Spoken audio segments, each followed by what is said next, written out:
So hopefully none of you have the faintest idea of what I'm going to talk about. Okay? So we're all going to learn something tonight. Okay, so we're going to first talk a little bit about stars so that everybody's on the same page. No, I don't mean those stars, I mean real stars. So real stars are one of the roundest things you can find in the whole of the universe. I don't know why we keep drawing them as 5-pointed things, right? So first we're going to talk about the stellar daily challenges. So stars, they are constantly fighting against gravity, right? So gravity is this force that acts on things that have mass, and because a star has a lot of mass, it's very, very heavy, it tries to compress, the gravitational force tries to compress everything together in a very, very small volume, right? And if the star doesn't want to just collapse completely and become something like a black hole, it has to find some way of fighting back this gravitational force, right? And a star to do that, the star just makes up a little fire in its core. So it's almost as you had a bonfire there, but instead of burning wood, you're burning something else, in the case hydrogen, right? And you can imagine that this varies quite a lot depending on which type of star we are referring to. So we have this bonfire, it heats up the center, right? Because everything is very hot, it vibrates very quickly, and this creates a pressure, and this pressure is counteracting by gravity. So you can see if both forces are the same, then the star is not going to collapse anymore, it's going to be in a stable state, okay? And this varies for stars that are different masses. So we're going to have the help from Bob here. So the mass of the star is represented here by the books on the top of Bob's head. So if the star is not very massive, and you don't have many books on your head, then the force of gravity is not very strong. So if you have like a little fire on the center, if you're burning just a little bit of hydrogen, then you have already enough force to be counteracting this gravity. Now, as you increase in mass, the force of gravity gets stronger, and you have to exert an even stronger force to counteract the gravity. And finally, if Bob has really, really lots and lots and lots of books on top of his head, then he has to apply a lot of force. Now, to apply all this force, it means that you have to have a bigger fire, a huge bonfire. And it means that you're burning a lot of wood all the time, okay? So you're burning a lot of wood very, very quickly, so that you produce a lot of energy and a lot of heat so you can fight gravity, okay? So what happens if you run out of fuel, right? Because at some point you don't have an infinite amount of hydrogen to burn in the center of the star. You don't have an infinite amount of wood. So what happens when the fuel just ends? Well, then gravity wins, okay? And when gravity wins, everything starts doing what I said. It just starts collapsing because there's nothing to stop the gravitational collapse. And things compress a lot, and that thing, the star can become something like a black hole or a neutron star, which is a very dense object, and the surrounding gas around the star gets heated up a lot because you lose a lot of gravitational energy, and all this energy goes to heat. So what happens is you just have these huge explosions for massive stars, which we call supernova. So here we have a video from the European Space Station, and this star is going to go supernova now. And these explosions are absolutely amazing. The star releases so much energy in those explosions that at that point in time, the star can be brighter than a whole galaxy. Imagine a single star brighter than a galaxy that has millions and millions and millions of stars. Okay? So this is what we actually see. This is the Crab Nebula.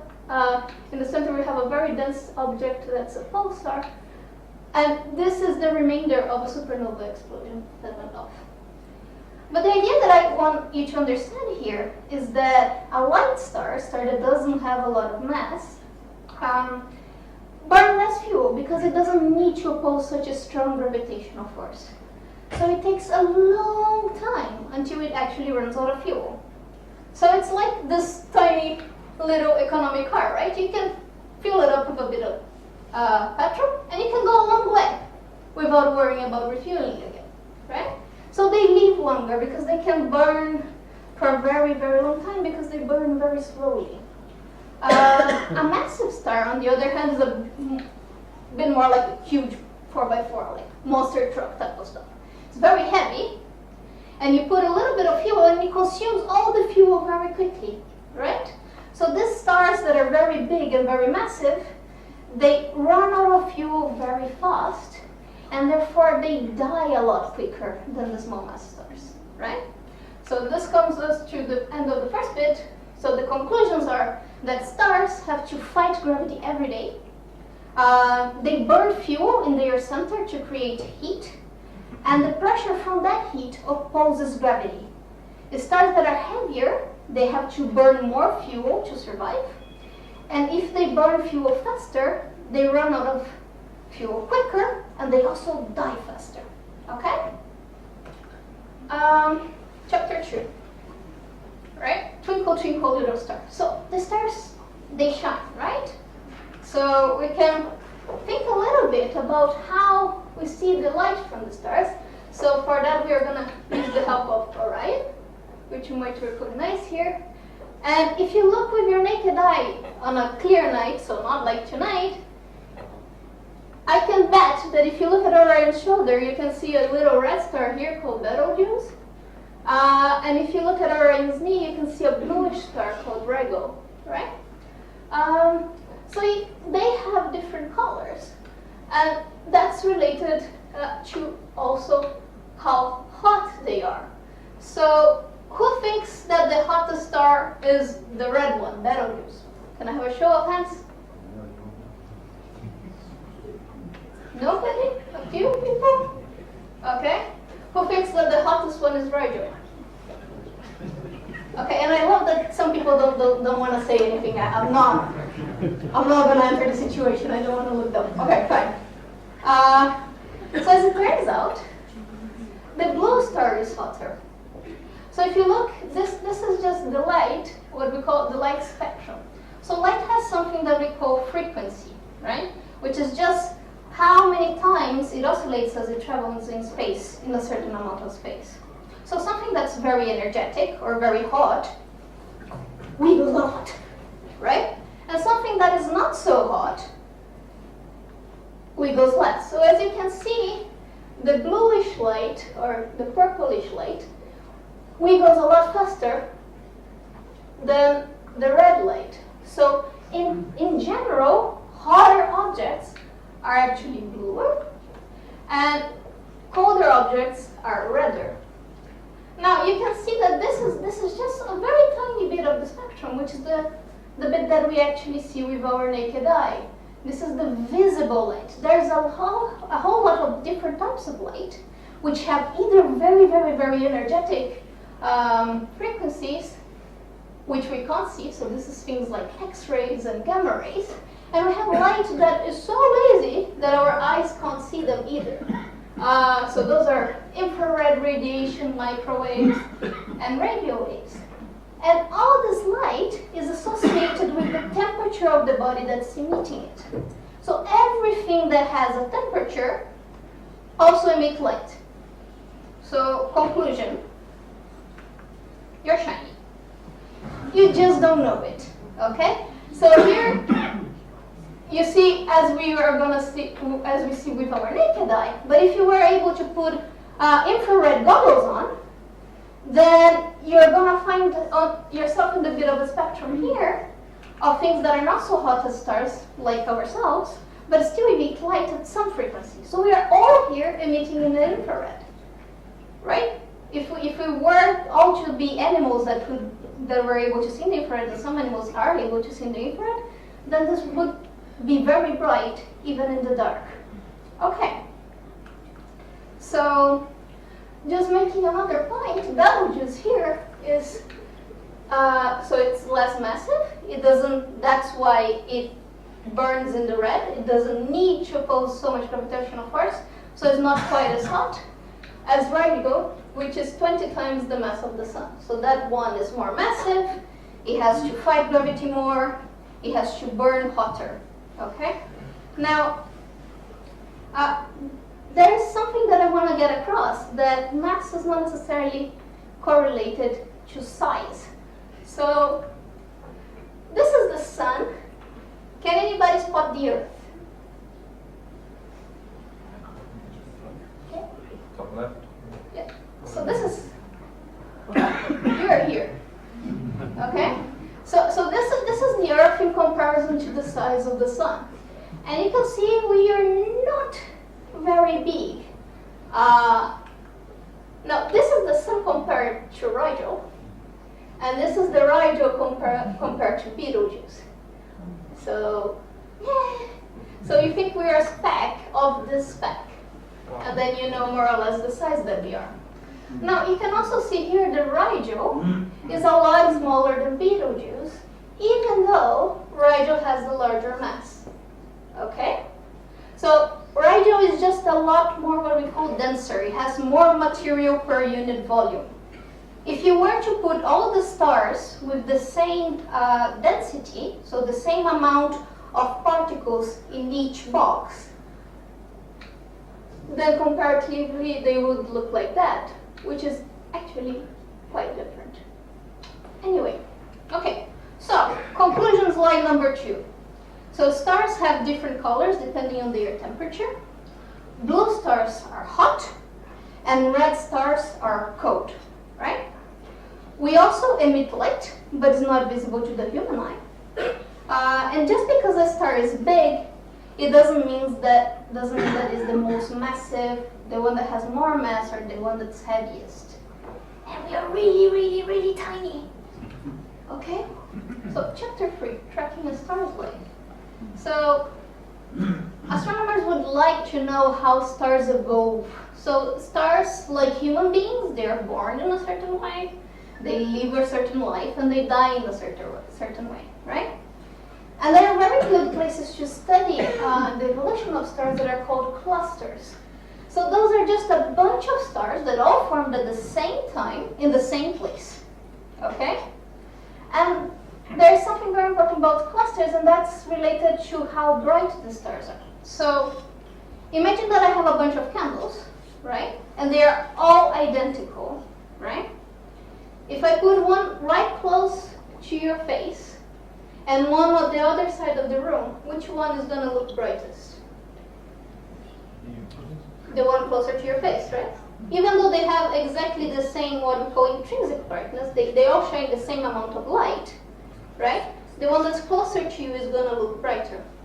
Now, when we are dealing with clusters, because they are all born at the same place, the one that looks brightest is also the one that's emitting more light, which is not often the case with other stars in the sky. Because sometimes you have really faint stars that are really close to you, so they look bright, or really, really bright stars that are very, very far away, so they look faint.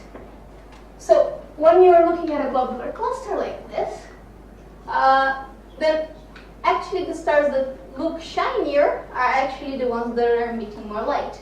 And that allows us to classify the stars better and allows us to track their lives better, okay? So what happens if we separate the stars by their color, which we saw that they are associated with the temperature of the star, and just their luminosity, how shiny they are? Then we get something like this, right? So the stars have different colors. This is the color temperature scale. And you can see a lot of stars are concentrated in this middle bit. This middle bit is called the main sequence. The main sequence is where every star is at the very start of their life. So that's when a star is born, it basically just appears somewhere here, depending on its mass. If it's really massive, then it's gonna fight gravity more strongly. It's gonna need to be hotter, it's gonna be blue. If it's less massive, then it's gonna need less heat to fight gravity, is gonna be in the red, okay? And once the stars run out of hydrogen first, then they start evolving out of this main sequence and they come towards this big other place, which is the giant branch. And then here they start burning anything that they can find really so that they can keep alive before they evolve to become either a black hole or a neutron star or a white dwarf. But the only thing I really want you to pay attention to is that you have this place where the stars are born, which is called the main sequence. It goes on a diagonal here, and once the stars runs out of hydrogen, it goes out of this main sequence, right? And it works pretty well. So here is another video which shows us trying to do exactly this separation by color and brightness for a certain globular cluster, which I showed before on Nina Sartorio. So here you have the globular cluster. So now what we are going to do is we are going to separate everything that's red on one side, everything that is blue on the other side. Okay?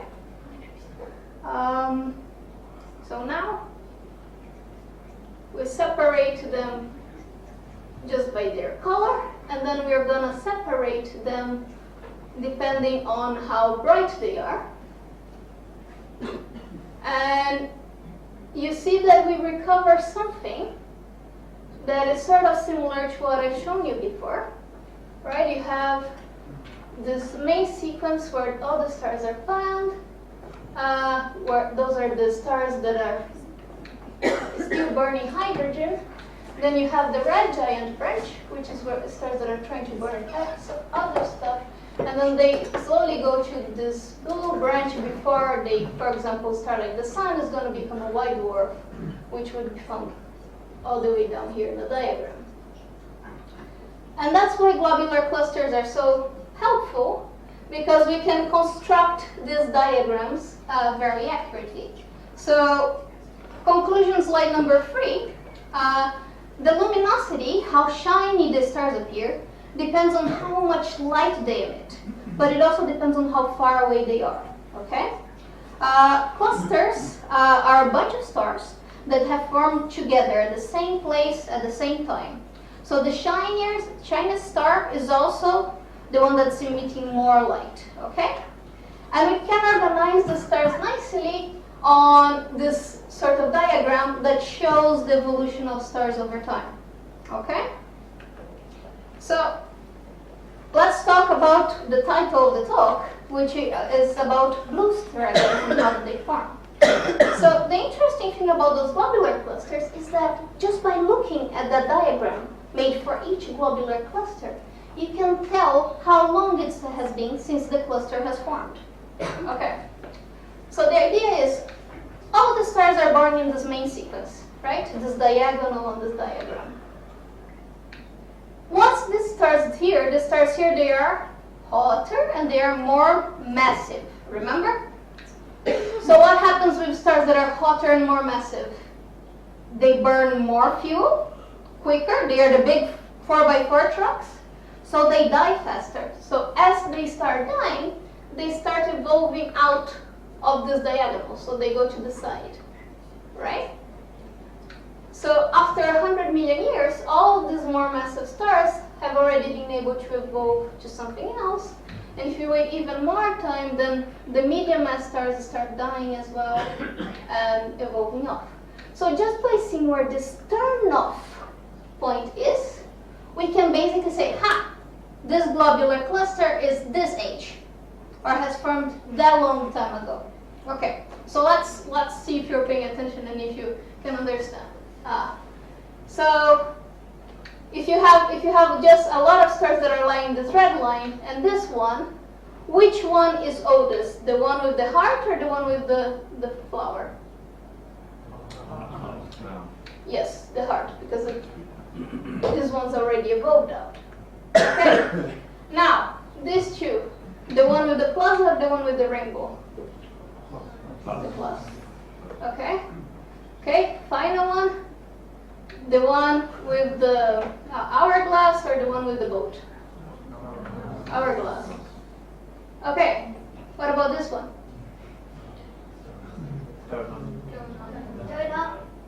What is happening here? Right, these ones evolved out, but these ones are still in the main sequence. What's happening?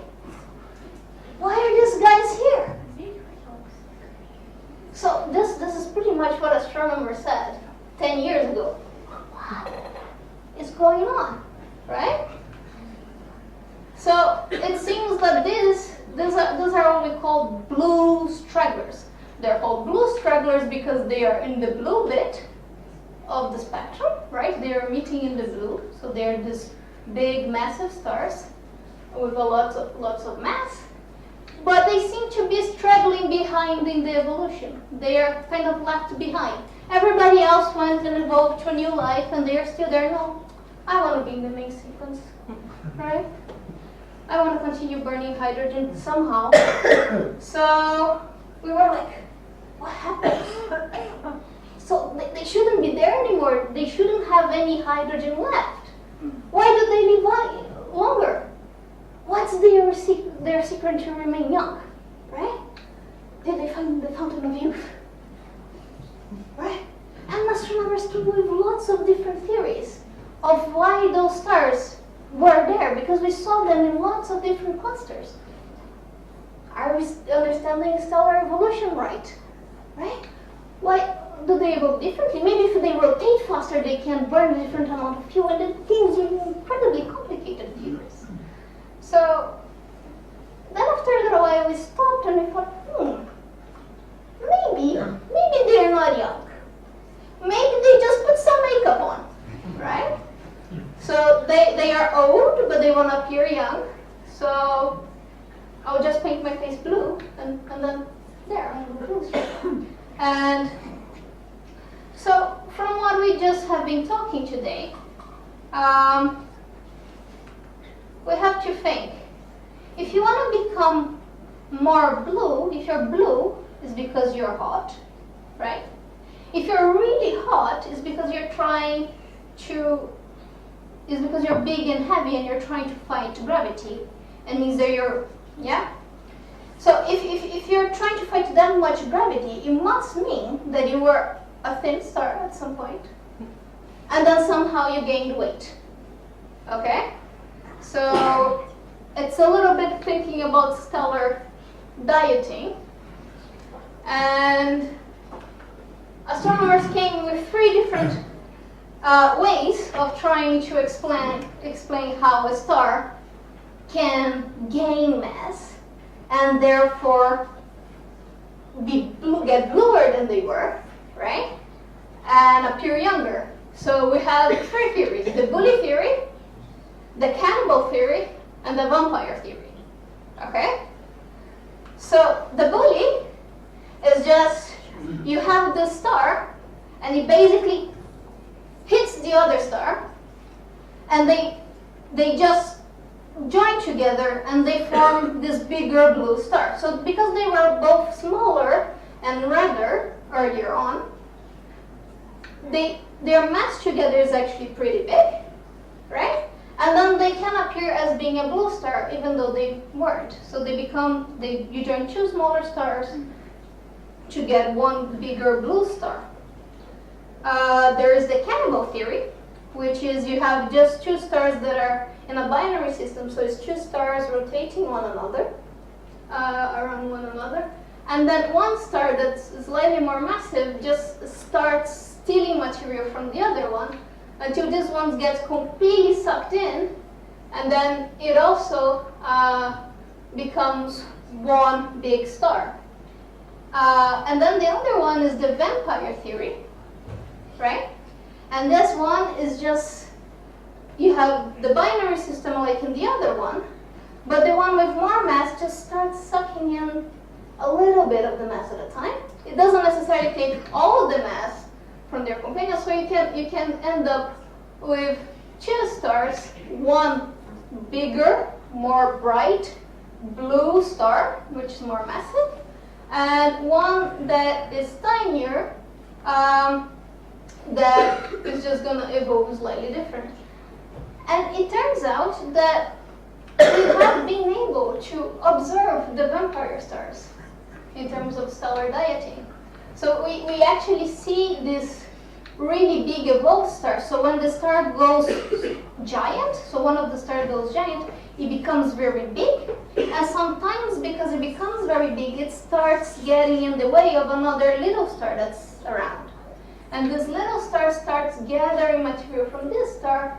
This big star evolves to something like the sun is going to evolve to a white dwarf, so you have a tiny white dwarf. And you can see the bright blue straggler. So we started seeing that a lot of the blue stragglers that we found were actually found paired up with a white dwarf. And it's exactly because you have this big, massive giant just feeding in material to this blue star, to this other star, which eventually becomes blue just because they gathered so much more mass.